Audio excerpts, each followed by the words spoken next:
Dr. Dave Lalman, our extension beef cattle specialist, joins us now to look at the hay supply scenario this winter. It really kind of depends on where you are, and this is really an issue every winter. It is, and there's likely a real shortage out, west into New Mexico and, west and north of Oklahoma. The drought monitor map shows a lot of red and brown. So I think it'd be a good time to remind people, right in the middle of the hay feeding season, whether you're, have a hay shortage or the price is going up or not. You don't want to spend all that money producing that crop and putting up nice quality hay and then just go out there and waste it.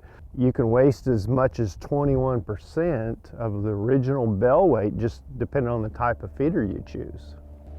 Let's talk about some of the ways to feed hay in general. There's lots of different ways. There's not necessarily a right or wrong. It's kind of producer preference, right? Yeah, very much so. And yeah, it depends on the resources you've got. Tractor, a pickup with the, Dewey's or something on the back. But one of the options is to roll hay out. So you're going to take some piece of equipment and roll it out and sort of recreate that windrow. There are a couple of publications that suggest that if you roll too much hay out, it's going to turn into bedding. And so you waste a substantial amount, up to 25%. So, rolling hay out is not going to work very well in a situation where you need to interval feed, meaning you can only feed them every 3 days or once a week or something like that. So, our recommendation and the literature points out that if you limit the amount and feed it more frequently, hay waste, when you roll it out like that, can be as low as about 5%.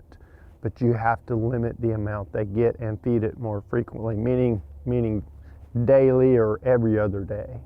Another option, of course, is a feeder.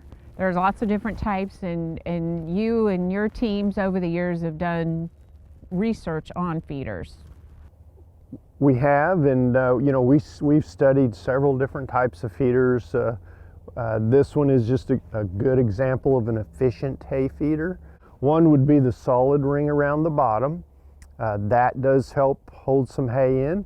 The other is some sort of a basket mechanism to sort of hold the hay for a longer period of time while the cattle are eating around the outside. It holds it toward the middle of the feeder longer, and so it's not out close to the edge where the cattle can pull it out, drop it on the ground, and step on it.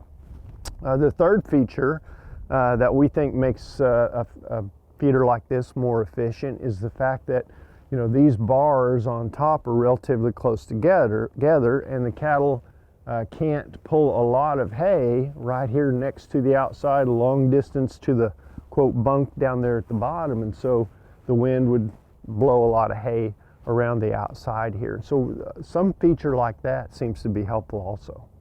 You and the beef extension team talk about hay and a lot of other topics on your website, and then you all are also resuming that Thursday Ranchers Lunchtime Series. Yes.